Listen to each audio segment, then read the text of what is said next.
Let's do section 9.4, page 472, exercise 47, which reads, find the perimeter of the four-sided figure x to the 2/3 plus y to the 2/3 equals 1. The example in the book recommends finding the length of one side of the figure and then multiplying by the number of sides, which in this case is 4. So let's start by graphing this and seeing what it looks like. Well, to graph it, I have to figure out what y is equal to. So I'm going to move my x to the 2/3 to the other side. So this is going to give me y to the 2/3 is equal to 1 minus x to the 2/3. And then I'm going to need to raise both sides to the 3/2 power. So I'm going to get y is equal to 1 minus x to the 2/3, and that whole thing will be to the 3/2. And if I want y to be greater than or equal to 0, and it kind of needs to be, then I'm going to have my x values between 0 and 1 so that this will be a real number. So if I graph this in my calculator, I get something like this, and this is going to be 1, and this is going to be 1. So in chapter 8, we learned that the length of a curve is given by L is equal to the integral from a to b of the square root of 1 plus dy dx squared times dx. So I'm going to need to know what dy dx is. So I'm going to go back over here, and dy dx is going to be equal to 3/2 times 1 minus x to the 2/3 to the 1/2 now. And then I have to apply the chain rule, so I'm going to have negative 2/3 x to the negative 1/3. And fortunately, my 3/2 and my 2/3 cancel. And now I'm ready to substitute into my integral for L. So I'm going to have L is going to be the integral from 0 to 1. And I want to take, I think for simplicity, my radical sign and turn it into big parentheses that I will raise to the 1/2. And I'm going to have 1 plus negative 1 minus x to the 2/3 all to the 1/2 divided by x to the 1/3.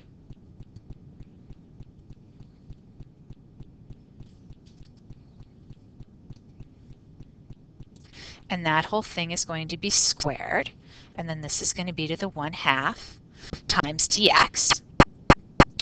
And I need to simplify this, so this is going to give me the integral from 0 to 1 of 1 plus 1 minus x to the 2/3, because I've squared this square root up here, divided by x to the 2/3, and I'm still taking the square root of this whole thing, and I'm multiplying it by dx. And then I'm going to want a common denominator, so I've still got my integral from 0 to 1, and it's going to be x to the 2/3 plus 1 minus x to the 2/3 all over x to the 2/3. That whole thing will be to the 1/2 times dx. And these x to the 2/3 are going to cancel. And then I'm going to take the square root. So what I'm going to end up with is the integral from 0 to 1 of 1 over x to the 1/3 dx. And now I have a problem. This is an improper integral because I can't let x be equal to 0.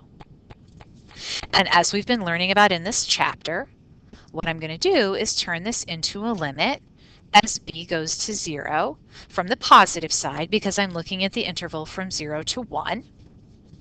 And I'm going to change this to the integral from b to 1 of x to the negative 1/3 dx.